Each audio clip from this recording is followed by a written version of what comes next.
Estamos recibiendo con mucha alegría y mucho entusiasmo, la alegría y el entusiasmo que siempre provoca o verle, o leerle, o conversar con él, a Sebastián Cittadini, al que, bueno, podemos presentar de muy diversas maneras.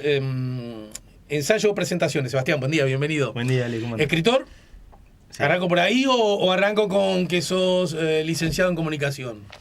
Y bueno, eso capaz que es una circunstancia, ¿no? Lo otro es un poco algo más vocacional, capaz, aunque hay una vocación también en haber estudiado comunicación por una cuestión de ciertas inclinaciones que uno trae a veces, ¿no? De cosas que le interesan y bueno, termina, más allá de haber pasado por alguna otra carrera, estudiando comunicación, pero bueno, Bien. eso está, el título está ahí. Bueno, escritor, sí. Licenciado en comunicación.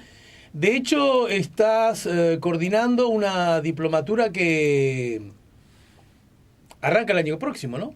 Exactamente, en abril del año próximo en la Universidad CLAE estamos un poco lanzando, ¿no? Recién en esas instancias. ¿No fue ayer una charla que tuvieron? Ayer tuvimos Contanos una charla informativa, es un diploma en medios, deporte y sociedad que obedece un poco a esas inquietudes, ¿no? Por ahí de conjugar esas diferentes facetas que vos mencionabas, del periodismo, de la comunicación, de la escritura, de cierta mirada crítica o analítica que muchas personas compartimos, ¿no? Respecto a lo que pasa en esas relaciones que se dan entre los medios de comunicación, el deporte y la sociedad.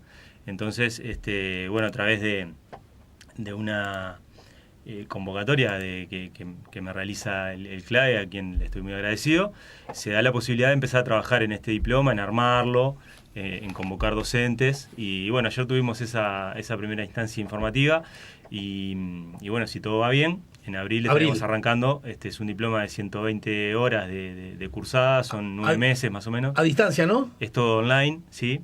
Y bueno, tenemos docentes además de Uruguay, de Argentina, de España y de Chile. O sea, ¿y quiénes son los potencialmente interesados, los natural y potencialmente interesados en...? Y bueno, un poco apuntamos, ¿no? A aquellas personas que o bien trabajan en los medios en relación al deporte, o bien trabajan en el deporte, o tienen formación en carreras de las llamadas de las humanidades, ¿no? De comunicación, de sociología, de antropología, etcétera. Y un poco entendiendo eso, ¿no? De que hay mucha gente que por ahí no tiene la formación académica, pero sí tiene la formación en el oficio, y lo hace desde hace mucho tiempo, y tiene ganas por ahí de poner en diálogo un montón de saberes y experiencias que hay de un montón de personas, y bueno, a partir de ahí encontrar ese potencial que nosotros entendemos que el deporte tiene para explicar un montón de cuestiones, ¿no? De la sociedad, de la cultura, de la política, de lo que pasa, y bueno, y cómo vemos algunas lógicas y algunas dinámicas que se dan habitualmente en los medios de comunicación en relación al deporte. Ajá. Y desde ese lugar, entonces, es la primera edición, ¿no? Es la primera edición, sí. Y el CLAE, la Universidad CLAE, te pone a vos, digamos, al frente de la misma, ¿no? Sí, bueno, eso es una lindísima responsabilidad. Claro, porque es como entrar a la cancha con el brazalete de capitán lleno. Me imagino que por vos debe pasar, bueno, mucho orgullo, mucha alegría y también, sí, inmensa responsabilidad, ¿no? No hay que mirar para arriba, como dijo Julio.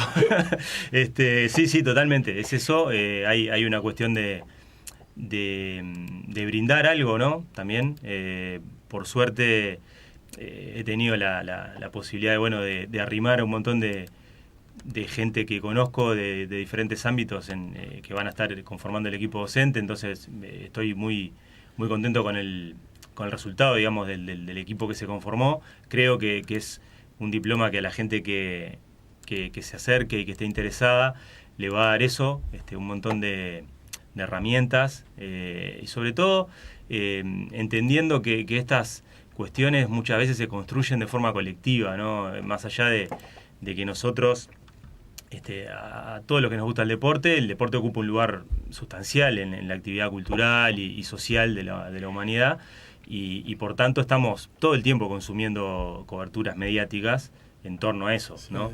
Y bueno, entendemos que hay un potencial como para explicar muchas cosas y sobre todo para intercambiar y poner a dialogar un montón de cosas. No de cada uno, sino desde lo colectivo. Y bueno, yo es algo que te felicito porque realmente creo que es muy necesario. Yo diría, a modo de hipótesis, muy necesario a nivel global, planetario, pero la pucha en Uruguay, con subrayado interés por, ya lo hablamos millones de veces, ¿no? La importancia que tiene el deporte y el fútbol en particular, ya no como fenómeno deportivo, sino como gesto y rutina identitaria, como probablemente no haya otra en esa dimensión, ¿verdad? Totalmente, por eso hay desde la intención del armado, ¿no? de la grilla, digamos, del diploma, hay, por ejemplo, profesionales académicos de la antropología, de la sociología. Después hay otras personas que han volcado su campo de estudio desde la academia a la enseñanza del periodismo deportivo y a determinado tipo de prácticas, o fomentar determinado tipo de prácticas desde el periodismo deportivo, pero con un enfoque netamente académico. Después también hay gente que ha forjado su oficio más bien en la práctica, en el campo de las viejas redacciones, más de los medios puros y duros, digamos. Y bueno, también andamos por ahí otros que tenemos formación en comunicación y tenemos alguna experiencia docente también. Y como dijiste al pasar, no solo gente de Uruguay, ¿verdad? No, exactamente, hay docentes argentinos y argentinas también.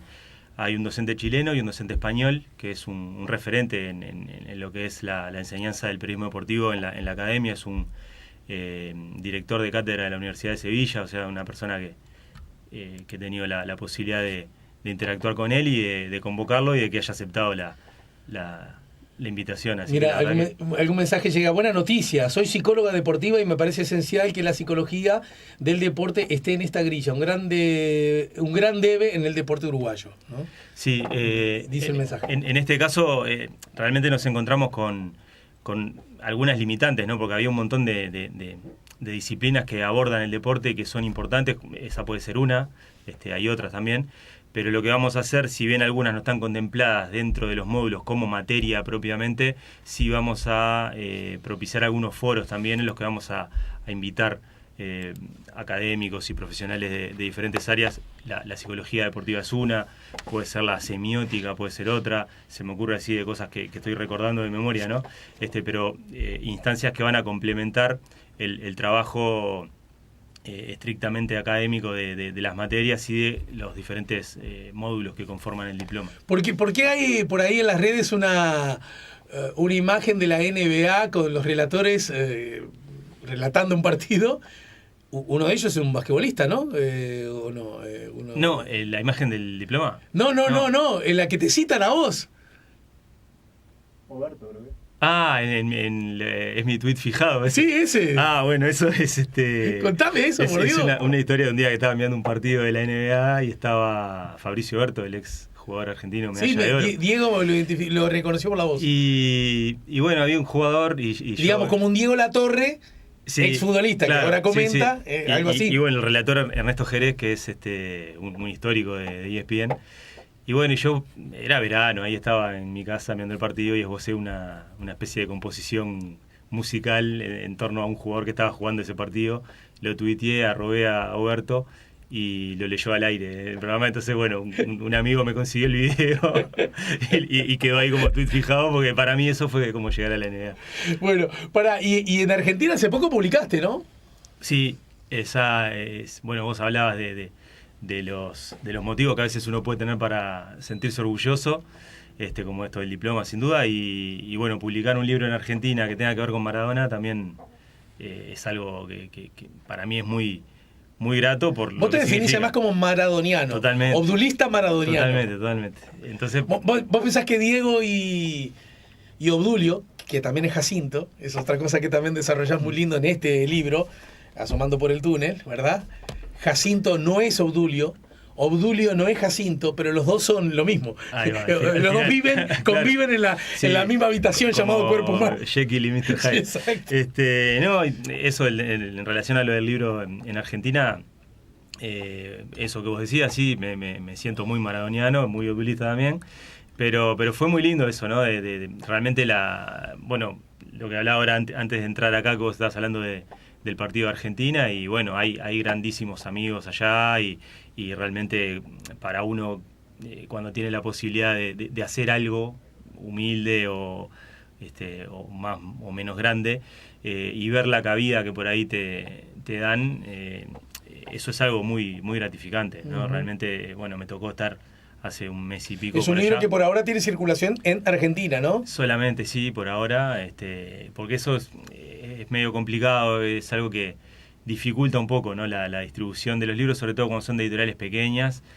Es como una traba, ¿no? En relación a... Ahí hay fallas del Mercosur, seguramente, ¿no? Sí, porque sí, es como medio de loco que un libro que... Claro, ¿no? Y eso sería fantástico. ¿Pero es qué algo... necesita? ¿Que una importadora la traiga? ¿Que una editorial compre los derechos? ¿Cómo funciona eso? Y viste que hay editoriales más grandes que son multinacionales, entonces por ahí incluso a veces autores que publican con esas editoriales tienen problemas para que los libros circulen entre países. Imagínate con editoriales independientes. Me acabo de dar cuenta que llegaste ahí todo medio apurado y no te ofrecí ni té, ni agua, ni café. Mate, por ahora no.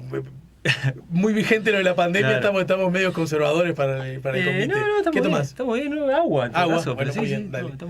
Ahora te conseguimos una agüita. Pará, ¿y cómo vamos a jugar? ¿Cómo al escritor le pido?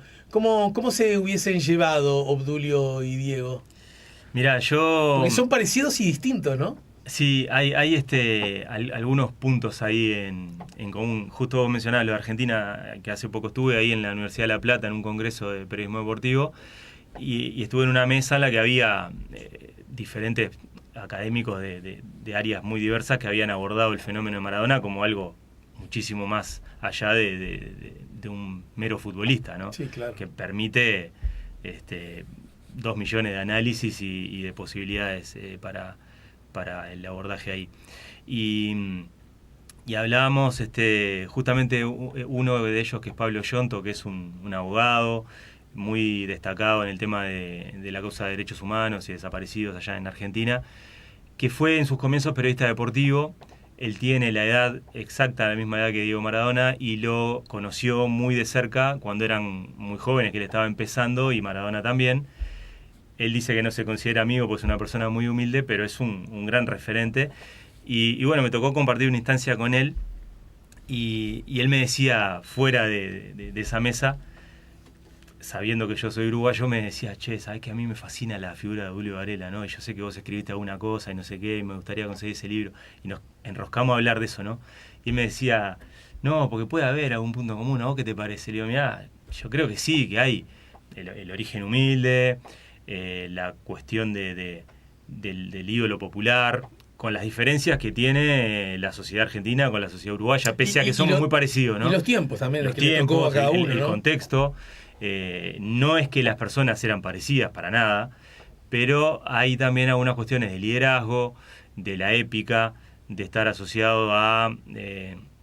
bueno, ahora Argentina tiene ante sí la oportunidad de un poco dejar atrás el 86, pero que el 86 se ha ido transformando como en su Maracaná también para ellos, más allá de que le denominaron Maracanazo a la final de la Copa América.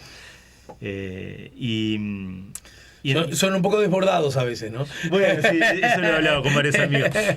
Yo le dije que Maracanazo hay uno solo, pero bueno, no, cada uno es cada uno. Y bueno, después hay eso que te decía, del liderazgo, de la cuestión épica, también de ponerse siempre por delante en algunas cuestiones colectivas, ¿no? Que tienen que ver con algunos derechos del futbolista, ¿no? Lo ha hecho Maradona con la intención de crear un sindicato mundial de futbolistas que duró muy poco, Obdulio Varela liderando la huelga al frente del 48-49, sí. Al frente de la Mutual, y bueno, consiguiendo un montón de cosas, y siempre como jefe de grupo, digamos, poniéndose por delante en muchas cuestiones que hacían a conseguir cosas para compañeros mucho menos glamorosos que ellos, ¿no? Sí, digamos, figuras del sistema que paradójicamente incomodan al sistema. Sí, ¿no? Y además los dos, cada uno a su manera, tuvo eso siempre, ¿no? De Obdulio Varela de no llevarse bien con la prensa ni con los dirigentes, de decir, bueno, yo no estoy para que me pongan una publicidad en la camiseta porque el tiempo de la esclavitud ya se terminó, cosas así, y los dos me parece que comparten eso de de ese ingenio, ¿no? Hay un montón de frases, muy conocida la frase de Maradona, pero Dulio tiene también un montón de frases muy, muy destacadas y muy ingeniosas de un tipo que no terminó la Algunas que escuela, probablemente ¿no? dijo y algunas que probablemente no dijo, ¿no? También, sí. Pero como propio de los grandes, de muy diversas, lo pudo haber dicho, y eso es lo que importa, Claro, ¿no? está esa de que los diarios tienen solamente dos verdades, el precio y la fecha. Y bueno, no hay un registro que efectivamente muestre que él lo dijo, pero está bien que lo haya dicho. Sí, sí, sí. Como vos decías, ¿no? Es aquella cosa, salvando la distancia, pero en la misma lógica. Corregime, le pido al profe ahora que... esas cosas que le pasaba a China, ¿no? De que cuando contaba algo, uno legítimamente podía tener dudas de si era enteramente cierto. Pero del mismo modo que uno decía eso, decía, no importa, Claro, sí. como si importara que fuera Claro, cierto. totalmente. ¿no? Es lo que pasa con las construcciones mitológicas, ¿no? Tienen eso, que les vamos agregando valor y son como queremos que sean. Claro, porque en definitiva. Algún rol juegan en nosotros, por lo tanto es algo que necesitamos. Claro. Y si lo necesitamos... Claro. Y nos hace bien así, entonces decimos... Bueno, los de afuera así. Son de palo, incluso nos hiciste dudar hay una discusión en tu libro, ¿no? Claro, hay una discusión de que, bueno, de que hay gente que sostiene que lo dijo Schubert Gambetta, y bueno, y anda a rebatirlo eso, de que no lo dijo Dulio, pues incluso dentro de los propios testimonios de los jugadores, Guilla, que fue el que más vivió, él siempre dijo que lo había dicho Dulio en el vestuario, pero de repente hay cosas que hasta los propios protagonistas con el paso de los años repiten. Obvio. Y uno mismo todo el tiempo se repite cosas que termina dando como válidas, ¿no? Porque la vamos llevando y porque somos, en definitiva, somos contadores de cuentos, ¿no? Y nos gusta que nos cuenten cuentos también. Exacto. Desde ese lugar, bueno, quisiera hablar un poquito de Asomando por el túnel. Protagonistas de una identidad redonda. ¿Tiene que ver que el libro se llame Asomando por el túnel y sea editado por Ediciones Túnel? Es un guiño, un juego de palabras. Quería encontrar una frase, fue de lo más difícil del libro fue el título. Ah, mira. A veces viste que uno pasa al revés, tiene o los manuales dicen, por el ¿no? libro. Cuando uno va a escribir una nota o va a escribir algo, lo recomendable es que tenga el título antes, ¿no? Porque después te ayuda como a ir hacia donde querés ir. Y en este caso fuimos y vinimos, ¿no? Con Pedro Crivari, con algunas posibilidades. Pedro Crivari, el director de Ture y además el director de la revista Ture. El director de la revista, bueno, es amigo de esta casa también. Así obvio. La gente lo debe conocer. Y bueno, no llegábamos a algo hasta que me apareció un día esa frase de la canción de Cuando juega Uruguay de Jaime Ross. Y dije, tiene que ser esto, y tiene la palabra túnel y simboliza un montón de cosas.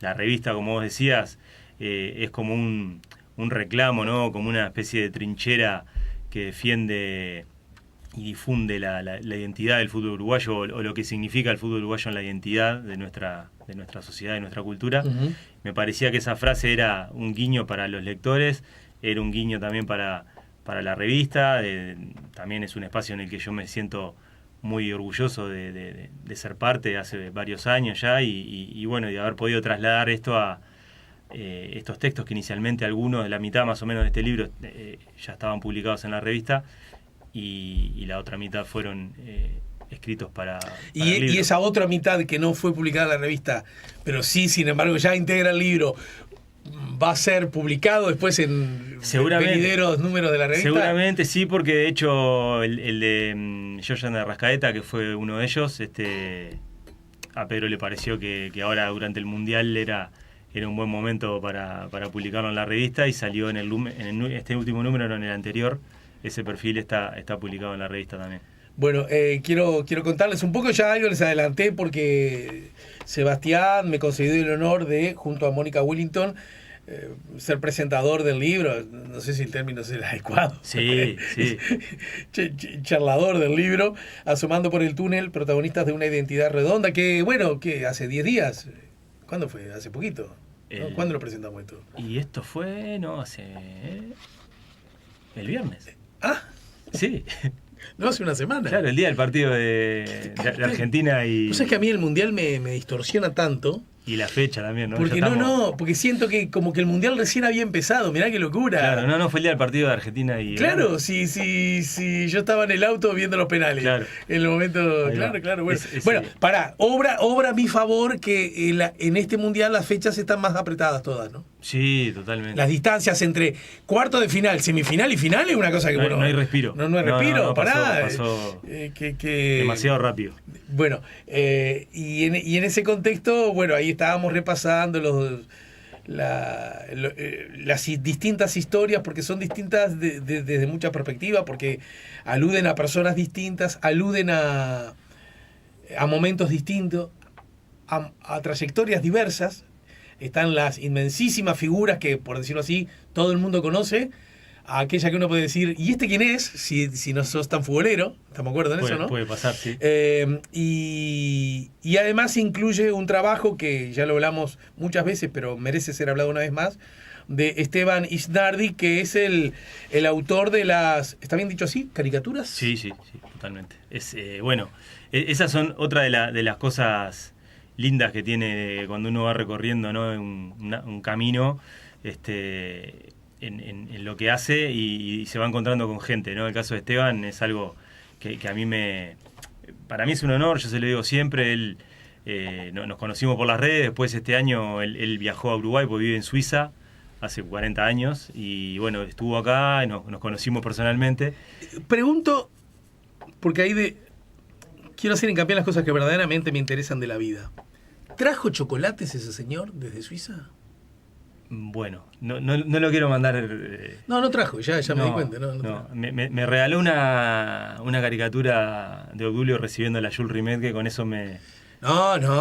con eso me conformó. Porque yo no digo que cada uruguayo que vaya por ahí tiene que llevar una tira de asado. Lo que pasa es que capaz que para él ya el chocolate suizo es como... Es como, claro. Me gustaría un garoto. No lo sorprende, claro.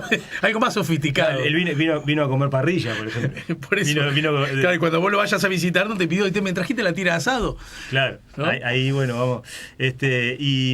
Y la verdad que es, vos mencionabas, a mí me parece que incluso, bueno, la idea original, ¿no? de este tipo de semblanzas, perfiles, yo las visualicé de entrada junto con las caricaturas de Esteban. Me parece que no son lo mismo estos textos o otros, ¿no? Pero es un laburo espectacular, realmente a quien le tengo muchísima admiración a lo que él hace. Y bueno, lo digo siempre, para mí es un honor que mi trabajo esté en conjunto con el de él, jugando en el mismo equipo. La verdad que son notables. Sí. Además, él es, como vos decías, ¿no? De caricaturista de los de la vieja guardia, ¿no? O sea, de los que dibujan a lápiz y cero tableta y programas de ilustración, que no digo que esté mal. Qué divino. Pero sí, esa es una de las que a mí es la de las que más me gusta. Qué grande, es impresionante. Porque además hay mucha cosa ahí, ¿no? No sé. Y bueno, creo que bueno, yo puedo hacer lo mío con los textos, pero le da, yo a veces le digo medio en broma a Esteban, le digo, mira, yo creo que yo le pongo texto a tus caricaturas. Me acuerdo una vez que Rafael, el niño, el cantante, sí, ¿no? Rafael, gran. Lo vi este año en el Ante la Arena. Yo lo vi hace años en el Conrad antes de... Yo amo a Rafael. Lo escuché de niño y después de grande, cuando me reencontré con él. Hacíamos consumo irónico y después nos dimos cuenta de que era bueno de verdad. Sí, ¿no? sí. Hay algo de eso. Yo, de niño yo no hacía consumo irónico porque era lo que se escuchaba, claro. Era el paisaje sonoro.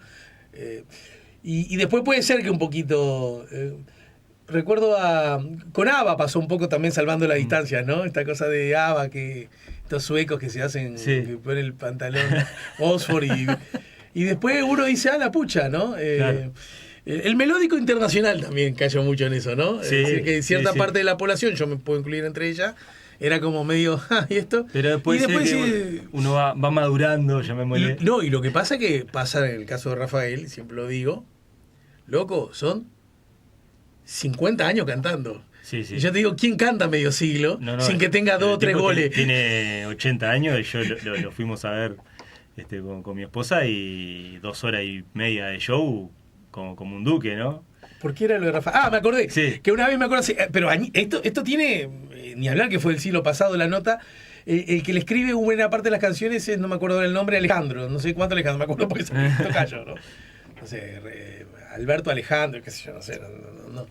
Ahora lo vamos a buscar, quién es el autor de buena parte de la, ¿no?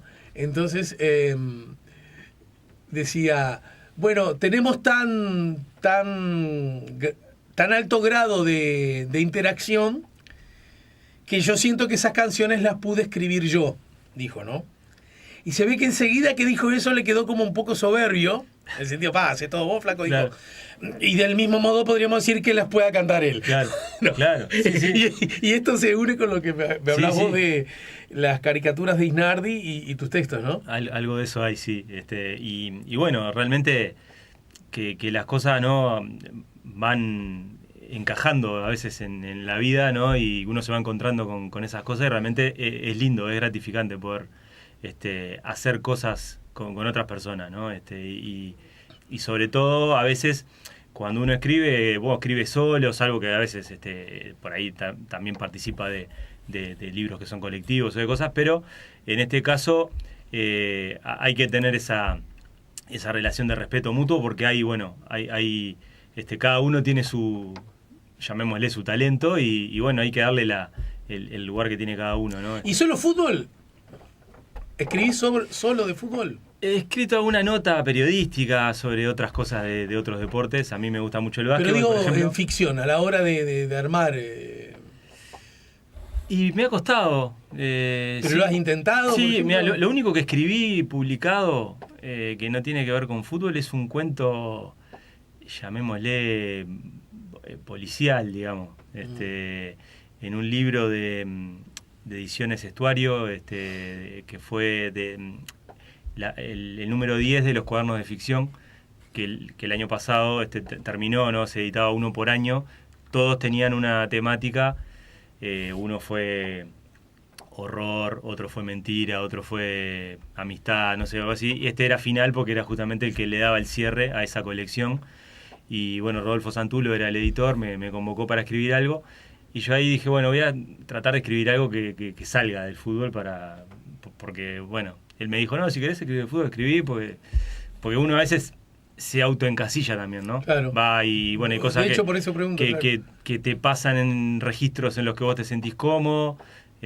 No sé, capaz que a vos como actor alguna vez te lo planteaste o te pasa a decir, bueno, hay cosas que uno sabe que más o menos le salen bien, y va por ahí, ¿no? Y hay otras cosas que le implican un desafío, porque es uno mismo el primero que tiene que verse como en otro traje, ¿no?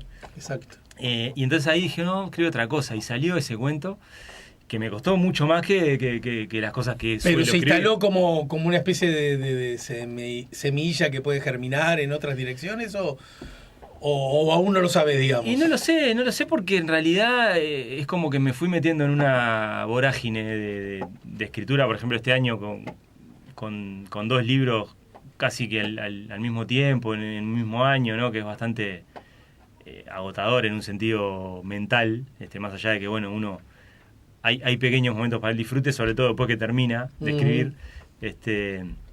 Pero bueno, es como que yo en los últimos 5 años publiqué 5 libros, entonces, y también participé de otros. ¿Vos vivís de los libros? No. Sí. No, para nada. Era una pregunta un poco retórica, pero en todo caso, no, para que la gente... Es algo que es muy difícil en general. Te diría no solo en Uruguay, sino en muchos países, y en Uruguay particularmente se hace muy difícil. Hay que, compaginarlo con otras cosas que tienen que ver con, ahí vamos al principio, ¿no? Con esos rebusques que uno puede tener a partir de incursionar en el ámbito académico o en el periodismo. Como universos primos hermanos, ¿no? Que claro, de que tienen que ver con comunicar, con crear, con estar siempre en constante ebullición, en el sentido de estar pensando cosas, ¿no? Porque la verdad que eso me pasa que también esa propia gimnasia te va llevando a que tenés como cierto reflejo que decís, bueno, ahora me voy a quedar medio quieto, y ya enseguida vos mismo te te empezás a perseguir con otras ideas y otras cosas. ¿Y serías, Seba, o trabajarías en un proyecto de periodismo deportivo? Bueno, sí, de hecho, participo. Bueno, algo hacés. Sí, en Zona Mixta, que tenemos el programa en Uniradio, que este año, bueno, ya terminamos ahora el ciclo, fue la tercera temporada, con Álvaro Levin y Diego Varela, que es el equipo. Y bueno, también hemos hecho ahora, durante el Mundial, una especie de cobertura con algunos textos en la web, con alguna cosa en redes sociales, con algún contacto con Martín Rodríguez, que estaba allá en Qatar, como relator y periodista. Para DirecTV, ¿no? Sí, bueno, con Martín tenemos todos nosotros de un conocimiento, porque él incluso en algún momento en la génesis de Zona Mixta, ya por el 2016, él escribía alguna cosa, y bueno, después su crecimiento profesional, del cual nos alegramos muchísimo, bueno, lo fue alejando, claro, como pasa a veces con algunos espacios en los que uno pone, digamos, el lomo y son honorarios o porque son cosas que en las que uno cree, ¿no? Esas trincheras, ¿no? Que uno trata de defender y de mantener. Así que es el contacto con el periodismo deportivo, digamos, más tradicional y no tanto. Bien, vamos a una breve pausa y de regreso hablamos Dale. Un poquito del Mundial, ¿te parece? Con a ver mucho cómo lo estás viendo. Dale, me encanta. Sí, en todo caso, les recuerdo a todas y a todos que vamos a sortear la tarjeta del socio espectacular. Así que para aquellos que tengan interés en ganarse la tarjeta del socio espectacular, teatro, cine, danza, música, literatura, la cultura al alcance de todos, bueno, nos tienen que dejar su nombre, su cédula y su número telefónico de contacto. Si usan el chat en nuestro canal YouTube, sepan que en nuestro canal YouTube están eximidos de poner el teléfono, porque bueno, es un ámbito público con un dato demasiado privado, pero alcanza con las 3 últimas de la cédula y el nombre para participar en el sorteo, pero también lo pueden hacer a través del WhatsApp 099-894-987, también el correo electrónico encamino98.7@gmail.com. Estamos con Seba Cittadini poniendo La Mañana en Camino, doble T, ¿verdad? Sí. O italiano, ¿no? Sí, tiene la H esa, digamos, del producto de la castellanización. Claro, sería un Cittadini. Porque en realidad el apellido es sin H, la CI en italiano suena como CH. Claro. Pero ¿por qué se está...? Porque a mi abuelo la anotaron como sonaba. Claro. ¿Cómo se llama? ¿Cómo se llama? Cittadini. De hecho, ¿Tu abuelo sí es italiano? Mi abuelo era hijo de italianos. Y los dos hermanos de él y todos sus descendientes tienen el apellido escrito como debe. Claro, en italiano esto sería un Cittadini, claro, en realidad, ¿no? Que no existe, porque la palabra cittadini es ciudadanos. Claro. Es el plural de cittadino, que es ciudadano. Bien, bueno, con Seba estamos poniendo La Mañana en Camino. Como buen periodista deportivo, es hincha de Bellavista, de San Jacinto, de no sé dónde. No, vos sabés que yo soy hincha de la selección, así. Nada, bicho raro es hincha de la selección. No, pero de gurí tenía su cuadro, ¿o no? Y de chico era de Peñarol, pero después me di cuenta que no me movía nada. ¿Sí? Cuando quisiste acordar... Y no, que me pasaba que la selección me enfermaba. Y sobre todo en los 90, que era bravo ser claro. Hincha, o encontrar motivos para hinchar por la selección. Sí, lo entiendo perfecto porque formo parte de esa... Pero me pasó, me fui dando cuenta después que era eso. Hincha de la selección. Bueno, vamos a hablar entonces del hincha de la selección, cómo vivió este último proceso, ¿no? Bueno, dale. Estas últimas idas y venidas. Ya venimos. Último tramo de la charla con Sebastián Cittadini. Seguimos escuchando a Diego Drexler, que estará en la Sociedad Uruguaya Villa Dolores. Esto será pasado, el sábado, a las 9 de la noche. La Sociedad Uruguaya Villa Dolores, ¿sabes dónde está? Sí. Ya. Porque No, porque está en un club muy conocido. ¿puede ser el 25 de agosto eso? Sí, ¿no? ¿es ahí? ¿No? Me parece que es y no es, porque en realidad creo que funciona por ahí. Por Rosel Ríos. Por la del costado. Por la que está al costado del ex zoológico, digamos. Sí, claro. ¿no? Pero creo que ahí también el 25 de agosto me parece que tiene algo. Ahí me parece. Hay creo que en la cantina, ¿no? Hay una movidas culturales. Creo que tienen nexo, sí. Que hay. Bueno, lo cierto que ahí estará Diego Drexler, Eternos Misterios, el disco que estamos escuchando. Allí lo tocará Diego Drexler, de una familia en la que todos juegan de titulares en la cancha, ¿no? Sí. Son todos cracks. Todos talentosos. ¿Vos tenés hermanos? Tengo una hermana. ¿Y ustedes son todos medio cra también o? Mi hermana es crack, sí, pero digamos en otra faceta, es nutricionista, no tiene nada que ver conmigo. Bien. En ese sentido, así que... Yo siempre digo, las nutricionistas son aquellas personas que viven diciéndole a los demás lo que los demás saben, pero que necesitan que se los diga a ella. Es como la voz de la conciencia, ¿viste? Pues cada vez que yo que cortito que va a un nutricionista, ¿no? ¿Qué cosa te va a decir que vos ya no sepas si sos un gordito más o menos informado? Come un poco menos, movete un poco más, esto trata de no combinarlo con esto otro, come menos de esto y sustituirlo por esto, dale que te va a ir bien. Y sí. Claro, sí, es así. Es así, pero igual... está necesitamos que nos lo digan, ¿no? Obvio, no, pero estoy jugando porque claro. además el conocimiento también desde ese punto de vista va variando, modificándose, enriqueciéndose, complementándose. Bueno, nosotros somos de una generación... Yo soy más grande que vos, ¿no? Pero ¿vos de qué año sos? 77. Bueno, sí, soy 12 años más grande que vos. De todas maneras, me parece que en esto podríamos hablar, ensanchando un poco, estirando un poco el elástico, que somos una generación, a propósito del fútbol, y a propósito de la selección, y a propósito de los mundiales, en donde, primera cosa, ir a los mundiales es algo que podía pasar como no podía pasar. Sí. ¿Estamos de acuerdo? Totalmente. Y en ese contexto, me acuerdo, pero yo de agarrarme, rabietas, discusiones de gurí, rabietas, y de grande, enojos, porque siempre ganaba ese discurso que a mí me parecía terrible, y me sigue pareciendo terrible, por lo despechado, conservador, y en definitiva, injusto y soberbio. Como ves, no tengo afinidad con ese discurso, que era mejor que quedamos afuera, porque ¿para qué vamos a ir si igual vamos a pasar vergüenza? Sí. Esa la escuchaste, ¿te acordás, no? Permanentemente, sí. ¿no? Y yo siempre dije, no, ir es formar parte de la fiesta. Claro. Y cuando estamos en la fiesta, después tratemos de que a lo mejor la más linda se fijó en nosotros. Es que sí. Pero estamos en la fiesta, loco. Eso es como, bueno, igual sí. Igual no tenía tantas ganas de venir. Claro, como una cosa de... Claro.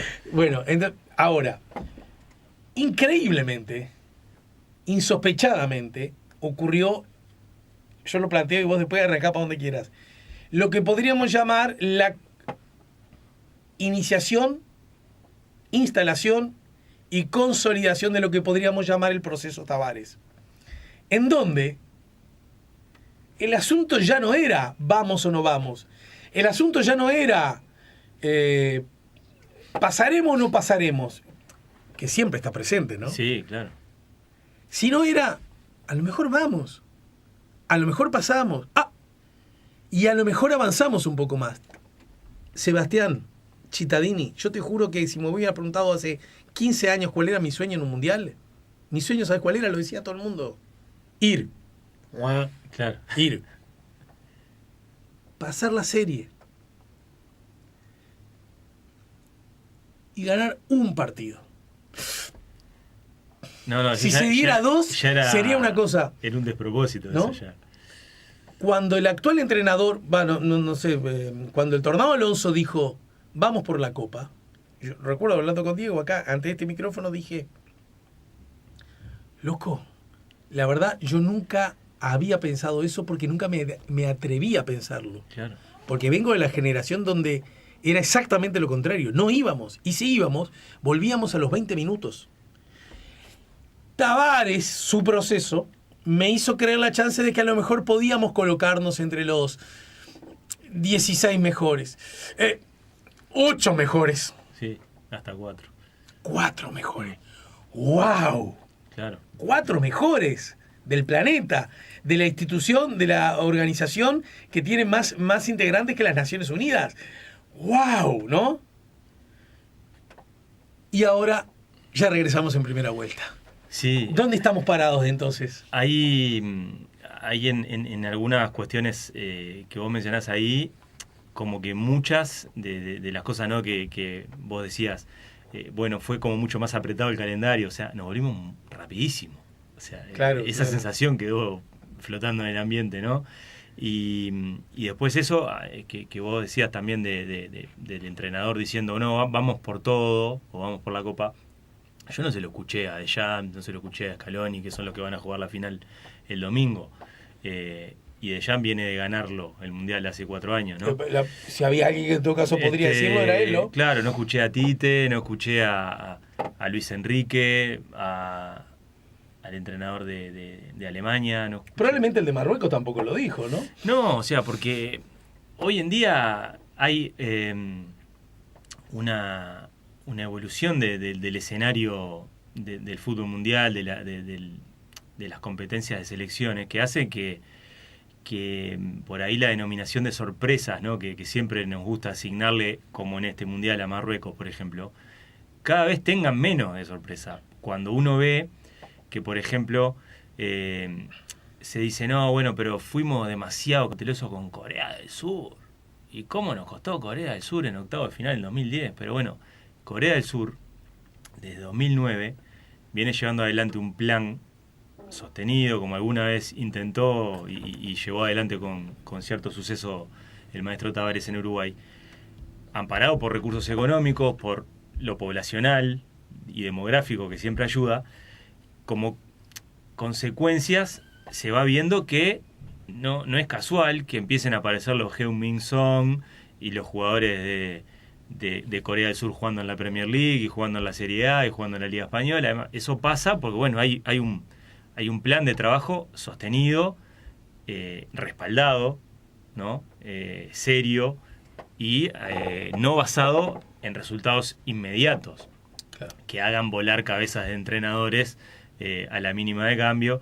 Y lo de Marruecos, que bueno, que todos estuvimos hablando de Marruecos hasta ayer y seguramente sigamos haciéndolo, obedece también a otro plan en el que una persona, que no tengo el nombre acá, tuvo la idea o se le ocurrió decir, bueno, nuestro pueblo es un pueblo de emigrantes, de diáspora, y que ha tenido hijos en un montón de países desarrollados económicamente, en términos de infraestructura, en términos de los que se dedican al fútbol, oportunidades para hacerlo en el mejor nivel. Entonces, ¿qué pasa? De ese plantel de Marruecos de 26 futbolistas hay 14 que nacieron en Europa. Claro. Holanda, España, Francia, Bélgica y alguno más que capaz que se me está escapando. Sobre todo también niños y luego jóvenes y luego adultos que se criaron, se educaron en otros medios, pero esta persona detectó que había un sentimiento muy fuerte de todos esos niños y jóvenes futbolistas hacia la patria de sus padres. Entonces empezó a hacer un reclutamiento y efectivamente, por ejemplo, Hakimi, que es el lateral derecho, formado en la cantera del Real Madrid, llegó a debutar en primera, después jugó en el Inter de Milán, jugó en el Borussia Dortmund y ahora lo hace en el PSG. Jugador de primer nivel. O sea, compañero de Messi y de Kylian. Por ejemplo, es un jugador nacido en Getafe, Madrid, formado, educado y criado, pero él dice, jugó en la selección española sub-18, llegó a ser convocado a la mayor, fue y dijo, yo no me sentía aparte, pese a que yo soy español, pero yo sí voy manejando mi auto de lujo en España, me paran y me piden documento. Después me sacan que soy Hakimi y me piden disculpa. Pero yo me siento marroquí. Y así un montón. Amrabat nació en Holanda, cuando su abuelo fue a trabajar a Holanda en la década del 70.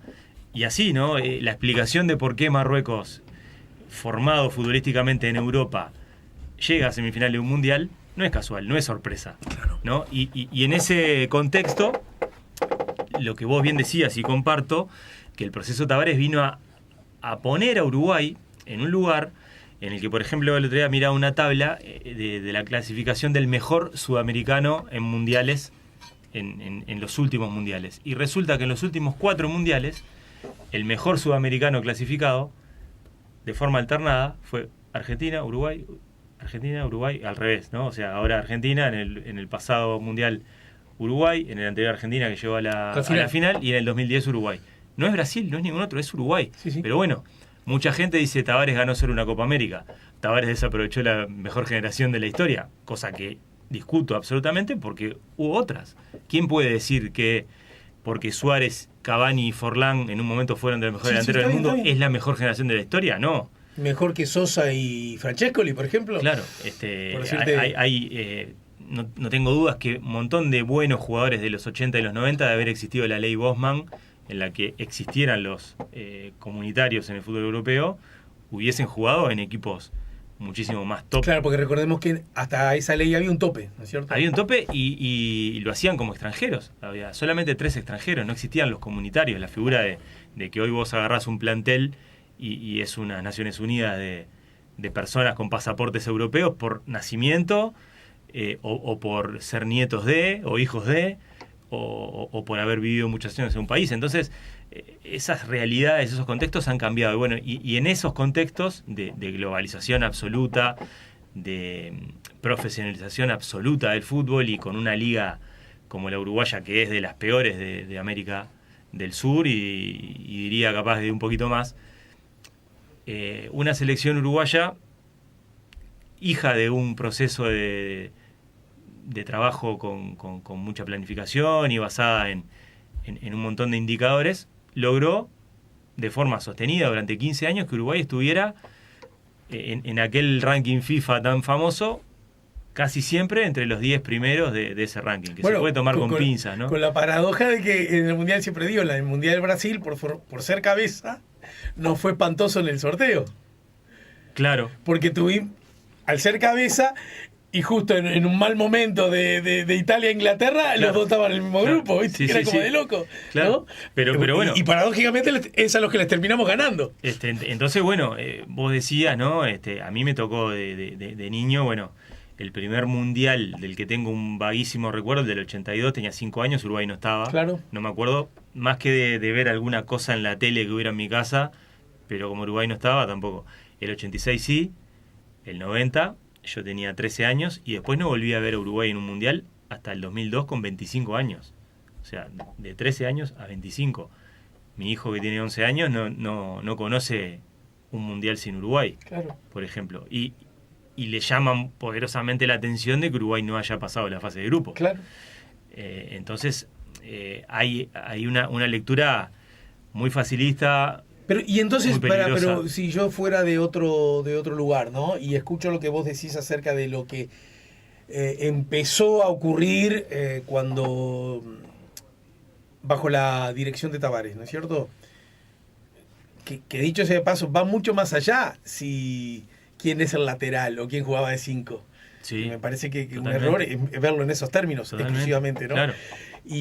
Pero incluso, sin alejarme demasiado de la lógica del exitismo deportivo, que en alguna medida yo entiendo que está bien que exista, ¿no? Porque ganar no es lo mismo que perder, obviamente. Claro.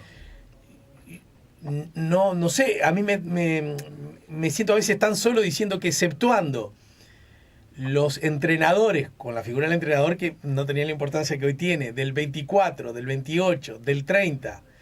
Y del 50. Y del 50, porque esa es la medalla de oro, exceptuando eso, pero por lejos y con la fusta bajo el brazo, el entrenador que más logros ha obtenido al frente de la selección es Tavares. Pero con la fusta bajo el brazo, ¿o no? Sí, el punto de vista del...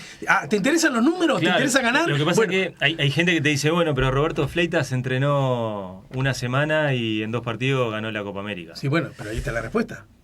Pero claro... En un sistema que con 2 partidos ganaba la Copa América. Sin quitar un mérito, porque yo estoy ronco de gritar esos goles. Claro. Pero, macho, jugaste 2 partidos. Y después hay argumentos que yo creo que vienen fogoneados desde mucho discurso mediático, ¿no? Que lógicamente estamos, un poco como hablábamos al principio cuando hablábamos del diploma, estamos expuestos todo el tiempo, ¿no? Y consumimos programas y consumimos contenidos que tienen que ver... en multimediáticos, desde leer cosas, a escuchar programas, a mirar tele, a consumir Twitch, YouTube, no sé, un montón de cosas que tienen que ver con el deporte, y hay mensajes que escuchamos todo el tiempo, ¿no? Entonces, cuando a vos te dicen, no, bueno, pero tenemos jugadores jugando en los mejores equipos del mundo, pero ¿qué pasa? Los demás también tienen jugadores jugando en los mejores equipos del mundo, porque todos podemos decir, bueno, pero tenemos a Darwin Núñez jugando en la Premier, a Fede Valverde en el Real Madrid. Bueno, pero otros equipos también tienen jugadores jugando en la Premier y en el Real Madrid y en el Manchester City y en la Juventus. O sea, todos los equipos, porque el fútbol se ha globalizado como se ha globalizado el mundo. Entonces, ¿tenemos buenos jugadores? Sí. Pero, pero no son excepcionales. Para terminar por hoy, con relación a otros temas, ¿y qué fue lo que nos pasó? ¿Qué nos vino? ¿Como una borrachera? ¿Nos drogamos todo y nos olvidamos que habíamos ido al supermercado con... Hoy Juan me está acompañando, ¿no? Está ahí jugando con su tablet, porque hoy ya terminó la escuela, ¿no? Sí. Entonces me vino la lógica, vamos, fin de año, vamos al mercado del puerto, me decís vos, ¿no? Y yo digo, sí, me subo, ¿no? Pará que viene, me hago lindo, claro, ¿verdad? Me hago lindo, el copado, me dieron 2 manijazos y arranco, y yo digo, uy. Y cuando estoy ya a las 5 de la tarde me acuerdo que, pero yo a la radio fui con mi hijo. ¿Qué quiero decir? ¿Qué pasó? ¿Nos olvidamos? ¿O es que en realidad esto forma parte de un proceso? Porque podría ser otra mirada. Un proceso que puede sufrir y ejercer cambios, pero que para nada deja todo al borde del abismo, ni tira la bañera con el nene adentro, solo el agua sucia, y en realidad seguimos que con nuevos bríos, con nueva gente y con, digamos, con un entrenador que no necesita un bastón para caminar, ¿no? Y vamos bien. ¿En realidad es continuidad de algo? O, citando a Cittadini, volvió la celeste de antes? Y bueno, yo creo que en muchas cosas o hay señales de que me parece que no se está haciendo el aprovechamiento que se podría y se debería hacer de... ¿Pero por qué, Sebastián? ¿Nos emborrachamos, digamos? Y algo, ¿Y nos vino una borrachera loca sí, de sí, qué? porque para mí no condice con la realidad. O sea, hay un discurso instalado que sostiene que nosotros podíamos ir y ser campeón del mundo y lo demás no es un fracaso. Y mucho de eso lo propició en alguna medida el ver a Uruguay competitivo, pero no alcanzó con eso. Entonces ya viene lo otro después, ¿no? Es el boomerang, es el bueno, pero teniendo a tal y a cual, no salió campeón del mundo.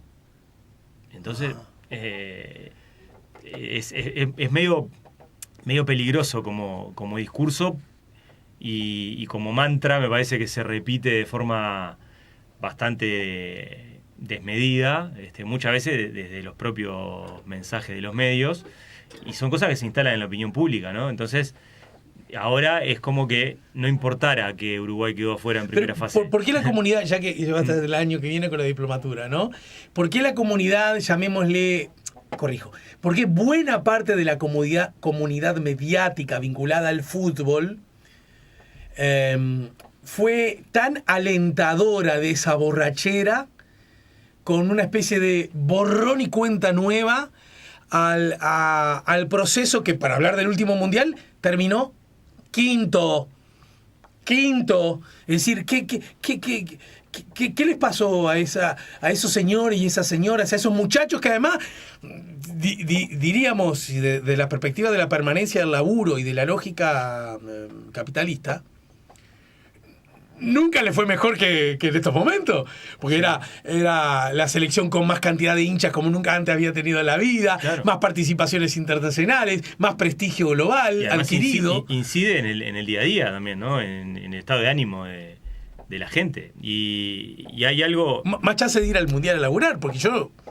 No sé, si yo fuera periodista, lo que me encantaría era ir al mundial. Claro. Y para ir al mundial tengo que clasificar. Y con esta barra eso lo tenías asegurado. Claro. Y te quedabas unos días más todavía, ¿no? Claro. Sí.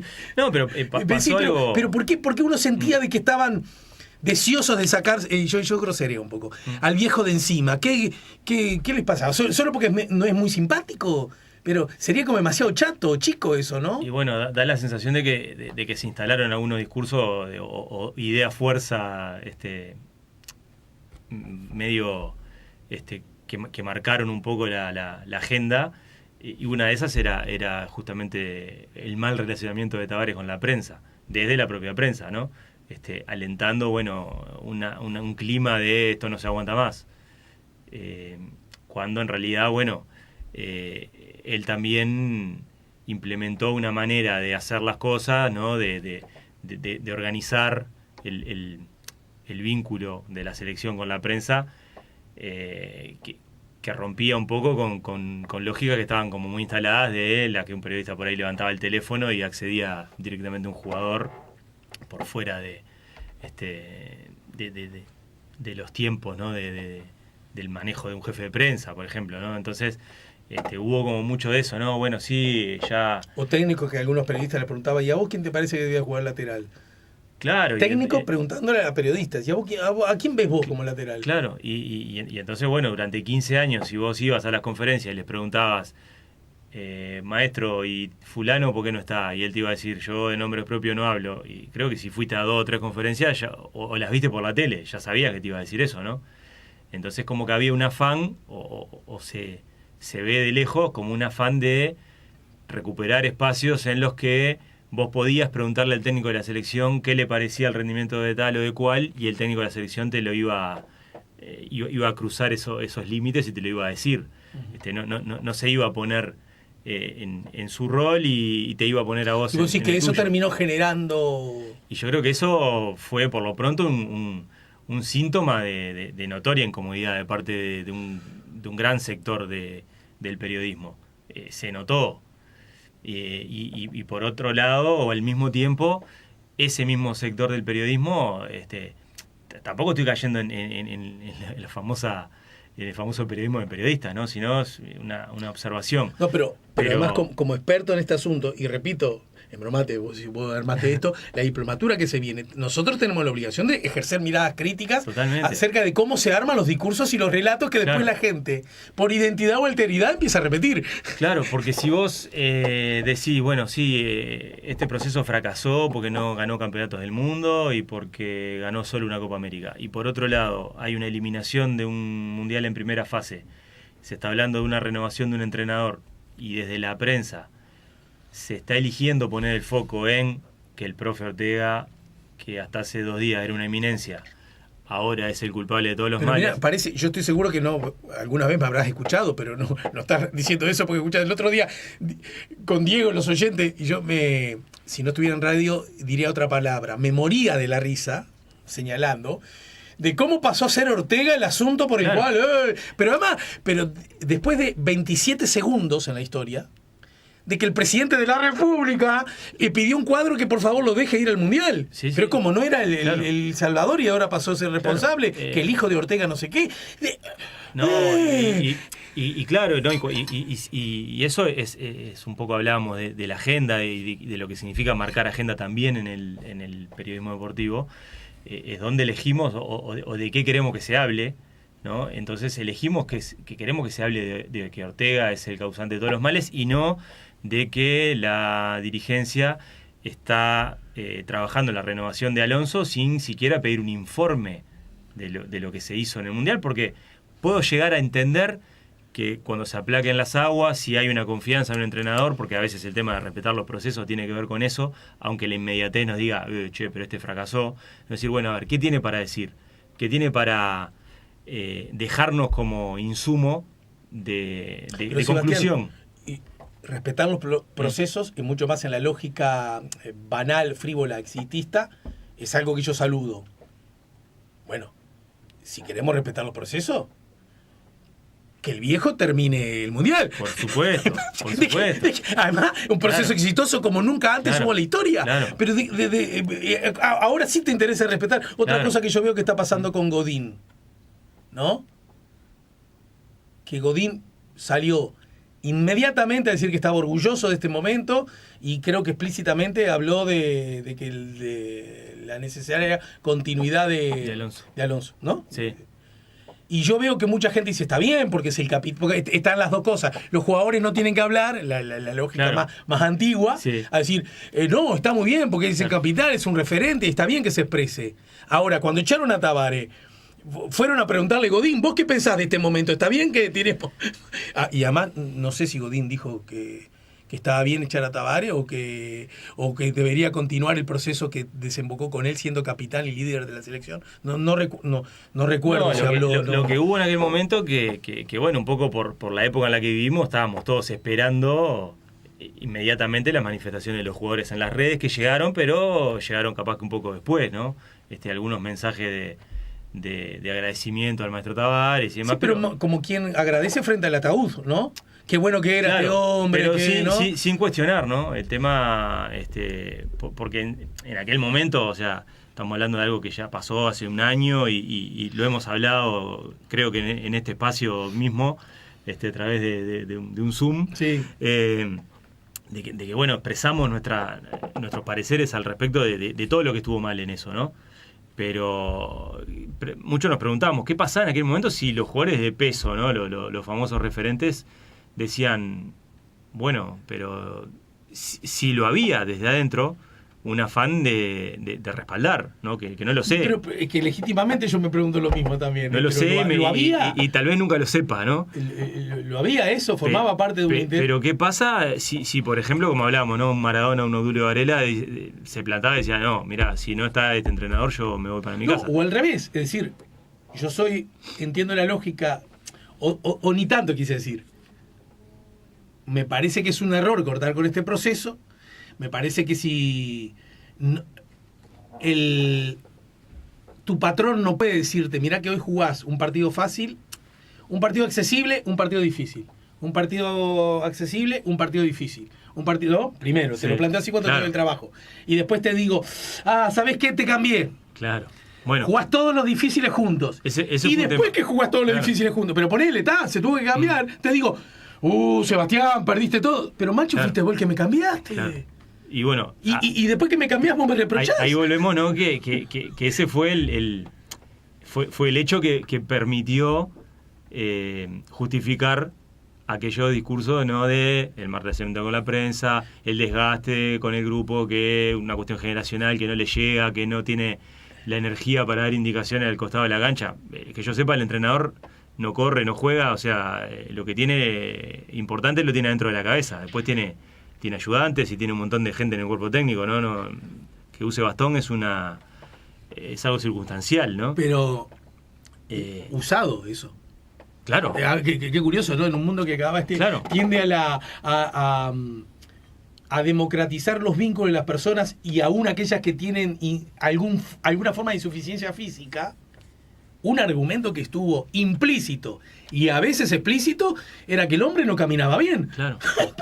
Sí, pero es la locura más increíble. Claro, y se eligió no hablar o hablar muy poco o que solamente en algunos lugares de muchísimo menor alcance se hablara. Pero bueno, acá hubo una dirigencia que avaló que nos pusieran partidos de ida y vuelta con Argentina, más Brasil de visitante, Argentina. Y Bolivia en La Paz. Argentina, Brasil, Argentina, Bolivia. Claro, pero que son partidos que normalmente perdés siempre. Pero cuando están 1, 2, 3, 4 por 3, 12, sabés que con suerte agarrás un punto. Claro.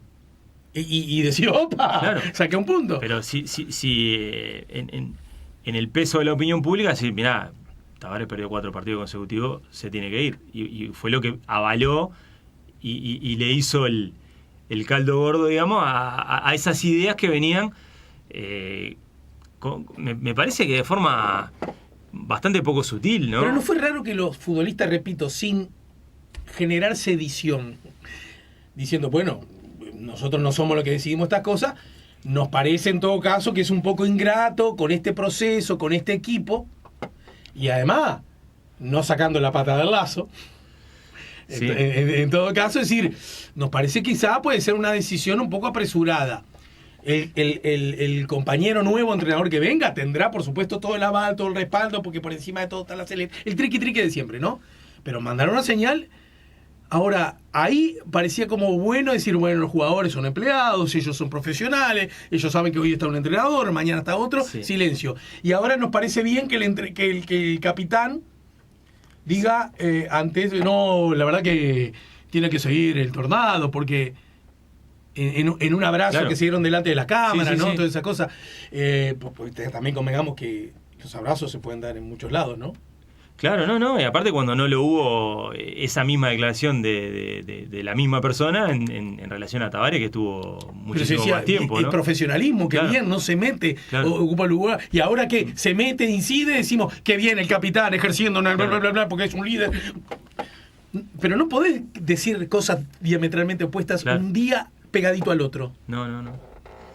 Por eso, entonces, la verdad que a mí, como alguien que me mueve muchas cosas la selección, veo este momento, este tiempo que nos toca vivir con muchísima incertidumbre y me parece que hay un ambiente de mucha inestabilidad, ¿no? Desde lo institucional, en el sentido de las elecciones en la AUF, de cosas, de esto que está pasando con el profe Ortega, ¿no? O sea, no en ponerme en un rol de defensor del profe Ortega, pero me parece que su trayectoria y dónde trabaja desde hace tanto tiempo. Pero el profe Ortega no está ocupando este lugar que está ocupando ahora, exagerado, solo con un antecedente gesto, yo ubico, ¿no? Sí. Años atrás, cuando estaba con Bentancur y después con el Nacional del 80, ¿no? El Mujica gesto, el Bentancur gesto. Sí. Estuvo en el 90, pero ya no se hablaba tanto del Tabar gesto, ¿se entiende a lo que apunto? Claro. ¿Verdad? Esto no fue algo creado por los actuales protagonistas. Sí, y de hecho fue el factor que inclinó la balanza a favor de la designación de Alonso, porque venía con el profe Ortega como carta ganadora en su cuerpo técnico. El profe del Atlético de Madrid, de Simeone, campeón, de todo, ¿no? Y se volvió... Había estado con Luis en el último tramo, que había estado con Godín antes. Con Josema Jiménez, ¿no? Entonces llama mucho la atención, porque no es una cuestión de... Ahora dice que tienen métodos vetustos, pero yo no sé, imagínate que voy a saber, pero deben ser tan vetustos como hace un año cuando le goleamos a Venezuela. O como hace un mes antes del Mundial, cuando el canciller Bustillo fue a Madrid a hablar con Cerezo, el presidente del Atlético, para que pudiera liberar al profe Ortega para que acompañara a Uruguay. Era casi una cuestión de Estado, ¿no? Sí. Se desvalorizó rápido el profe Ortega. Bien. Bueno, la seguimos más temprano que antes, digo, más temprano que tarde. Estaba pensando el domingo ya lo dijiste fuera del aire, decirlo ahora. Sí. ¿Puede ser que Francia sea un poquito más equipo que Argentina? Y yo veo que sí, o sea... que es una buena final, ¿no? Digamos. Es una muy linda final, sí. Me parece que si tuviera que dar en un porcentaje de favoritismo, veo un poquito por encima a Francia, pero definitivamente quiero que gane Argentina. Ahí está. Bueno, coincido. Con el matiz de mi lado, de que si gana Francia, creo que desde el punto de vista estrictamente futbolístico también es una buena señal de lógica o de justicia futbolera, entre comillas. Sí, además hay un montón en un mundial hay un montón de lecturas que uno puede hacer de posibilidades que se dan, otras que quedan por el camino, de épica que hay a cada paso en cada equipo. Francia, no olvidemos que es, además del campeón del mundo reinante, es un equipo que por el camino ahora ha perdido a dos figuras centrales de su mediocampo, como Paul Pogba y N'Golo Kanté. A ver, tirámelo. No. Como que nosotros no hubiéramos quedado sin Bentancur y Valverde. Exactamente. Mismo, ¿no? Es lo mismo, claro. O sea, una semana antes, o bueno... Sí. Y al Balón de Oro. Y sin Suárez, ponele. Claro. En el caso de Benzema no aplica tanto porque no había estado en el anterior proceso. No. Pero sí era el mejor 9 claro, del universo hasta ese momento. Ganó el Balón de Oro un mes antes, ¿no? Y bueno, y perdió también a los laterales titulares por lesión.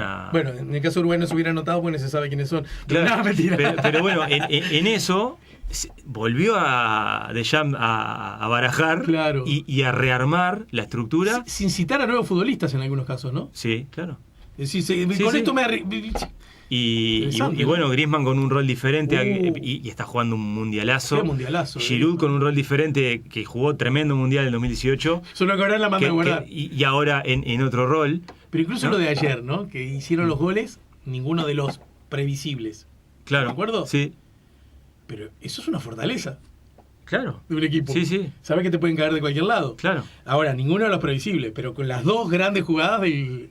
No, claro, Mbappé, ¿no? Y Mbappé que bueno, después te podrá caer más o menos simpático, pero... ¿Por qué no cae simpático Mbappé? ¿Por qué hay un rollo ahí medio de...? Lo pregunto No, tiene no lo sé. Una personalidad ahí medio como capaz que gente que lo puede percibir como medio agrandado, ¿no? Pillado, diríamos antes. Claro, nosotros. sí, tiene eso, ¿no? ¿Así? No, mirá que no lo sabía, ¿no? Una cuestión ¿Sí? generacional, me imagino, ¿no? También de futbolista muy joven, que es hijo de su época, totalmente, ¿no? Entonces capaz que mucha gente lo percibe así, pero estoy de acuerdo con lo que vos decías cuando yo estaba acá esperando, que es realmente una delicia verlo jugar. Pero ¿y no advertís a propósito de su juventud como una cosa que a veces los rostros no transmiten en los mundiales por la importancia mundial?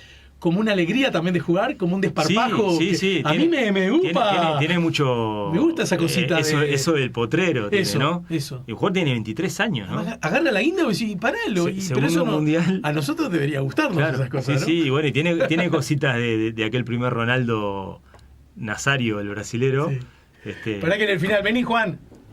Vení un segundo porque. Vení, así. ¿A Sebastián lo conocías? ¿Qué? Sebastián es el autor de este libro que fue el que arrimate casi. También salís, arrimate acá adelante. Sebastián es el que escribió este libro sobre. Que fui a presentar aquel día que vos tenías. ¿Por qué no viniste vos? Que vos tenías algo en la. Algo del fútbol. Algo del fútbol, la premiación en el fútbol, es cierto. Sí. ¿Verdad? Bueno, ese es el que escribió este libro, viste que escribe historias sobre. ¿Sabes quién es? Yo soy Forlán ¿Y este? Suárez. ¿Y este? Nasasi, el gran capitán uruguayo del 24, del 28, del 30. ¿Viste la obra que yo hice con Andrade, sobre Andrade? Sí, es este. Este era el capitán, no. Y este que vos lo ves justamente porque es de raza negra es Obdulio Varela, el capitán del... ¿Te suena? Del 50. ¿Qué pasó en el 50? Salimos campeones ¿En dónde? en Maracaná. Ahí está. Ahí tenés que... Tiene que leer el libro. ¿Viste? Maracaná. ¿Y Maracaná dónde está Maracaná? En Brasil. En Brasil. ¿Y a quién le ganamos en la final? A Brasil. Nada menos, ¿no? Fíjate. Bueno, pará, le pregunto pronóstico porque así vamos a armar. ¿Qué hacemos, Diego, para mañana? ¿Pedimos resultado de final o pedimos orden de los 4 primeros? ¿Qué te gusta más? Final. Sí, sí. Muy bien. Vamos a hacer lo siguiente. Vamos a pronosticar el resultado de la final. Pero ahí corremos el riesgo de que se pueda pronosticar un empate. ¿Entendés, Diego? Claro. Porque en los penales no podemos pronosticarlo, porque no Claro. vas a pronosticar 7-8. No. Tiene que ser resultado del partido. No, del partido. Si pronostica empate, que ponga ganador por penales. Quien gana por penales.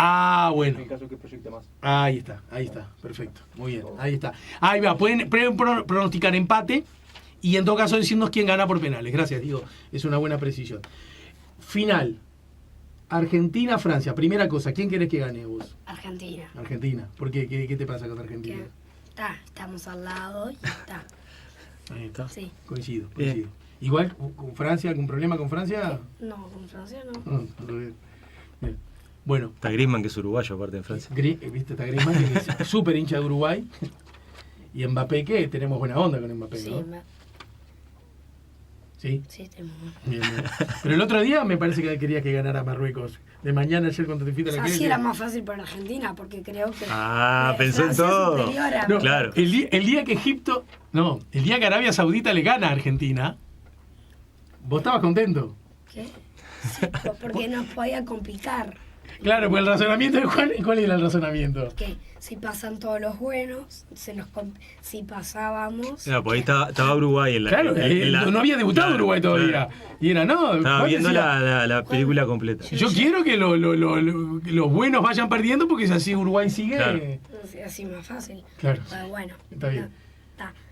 Y como quedó eliminado, está ahí que pasen los fuertes, así como es, son buenos partidos, así. Claro, así disfrutamos los partidos, está bien, es una buena lógica, yo comparto con eso. Entonces, Cittadini, domingo, final. Pronostica un resultado. Bueno, yo pronostico un 2-2 y Argentina por penales. ¡Ay, el alma se me truca! Y Víctor Hugo, en el que ya anunció su retiro de los mundiales. Va Va a ser su último relato ¿Se lo puede escuchar a Víctor Hugo? Sí. ¿Cómo hace vos? en la plataforma Relatores con Voz. Pero lo que se pasa es llama. que no podés coincidirlo con la tele. No, Porque va ahí en lo vamos desfasaje, obligado. hay un desfasaje. Pero es una delicia escucharlo igual. Está bueno, Sí, está bien relatado, sigue relatando sí, bien. Sí. Qué grande, ¿no? Yo soy hijo de Víctor Hugo, históricamente Claro, hablando. sí, soy sí. esa generación, Claro. somos Víctor Hugo, nosotros. Y sí. Bueno, bien, y vos, ahora te toca a vos. Francia, Argentina. Está difícil porque en el partido pueden empatar y van a penales, pero Francia es bueno pateando penales, pero Argentina es bueno atajando penales. Se sí. complica. Bueno, pero Argentina también pateó bien los penales, Sí, ¿no? patea bien, pero Francia tiene como... Pero vos decís que en los 90 minutos de juego después en la larga es como para un empate, decís vos. No, para mí que gana Francia 2-1, aunque quiero que gane Argentina. Bien. Bueno, debo admitir que me reconozco padre tuyo, porque hago un razonamiento igual, es decir, Claro. quiero que gane Argentina ni hablar, soy hincha de Argentina por donde se le mire, no soy anti-Francia, que es una diferencia. Claro. Primero que en fútbol anti nada, no sé, es anti nada. Sí, el cuarto país que un favorito acá en estos mundiales es Francia. Primero estás hinchando por Uruguay, después creo que Argentina, después creo que Brasil. ¿Quién, yo? Sí. No, pero yo siempre he dicho que Francia es el favorito, ¿no? Que Francia iba a ganar el mundial. Sí, lo vengo diciendo hace tiempo, ¿no? Hace días. Lo veníamos diciendo. Como veníamos diciendo, me siento el tonto, pero legítimo. Bueno, muy bien. ¿La dejamos por acá? ¿Y vos? Ah, sí. Bueno, Sí, no, está bien, me toca a mí. ¿Y Diego? Digo, me da tanto, porque amo tanto a Argentina y a los argentinos. Y esta selección me gusta porque ha sido... ¿Sabés qué me encantó de Argentina? ¿Sabés qué detesté de Argentina? Que se haya dejado empatar por Holanda. Estoy grosereando, ¿no? Sí. Por provocación y pilladuría. No me gustó cuando el Dibu provocó al jugador de abajo, que estaba al piso, ¿te acuerdas? Sí. Porque además terminó llevándose uno de argentino en una tarjeta. ¿Vos ubicás esa incidencia? Sí. En una jugada donde fue a pelear una guinda. Bueno, está No, aparte un partido que parecía controlado. Y a mí me sonó a mojada de oreja. ¿Viste cuando nos sale acá en el Río de la Plata esta cosa de... Yo tengo cierta anatomía del cuerpo más grande y aprovecho ese momento. No me gustó, me gustó cero. Sin embargo, ¿sabés lo que me encantó de Argentina? El alargue. Claro, porque había que Había que jugarlo, remontarlo claro, y fue a buscar el partido porque claro. estaba servida en bandeja, estaba en repecho. Claro. Y me gustó. Y me gustó que Argentina, partido a partido, se superó. Fui asumiendo después de un arranque muy malo, con un cero plan B, ¿no? Para esa derrota. Me resultó tan raro que no tuvieron plan B. Sí, pero bueno, eso habla de un mérito también del entrenador, porque además los tiempos son tan cortos dentro de una competencia de hacer cambios, ¿no? Porque, por ejemplo, dejó afuera del equipo a Lautaro Martínez, que era el goleador histórico de este proceso de Scaloni, y perdió su lugar en el equipo. Entró Julián Álvarez, que lleva 4 goles, está haciendo figura, ¿no? O sea, ¿no? metió mano en el equipo. Sí, de River se fue directo al Manchester City. Sí. ¿Ah, sí? No lo sabía. Claro. Mirá. Y el suplente que lo entra todos los partidos. ¿No juega habitualmente? Porque juega Haaland. Bueno. Juan es hincha de Haaland de cuando estaba en el Borussia, ¿no? Sí.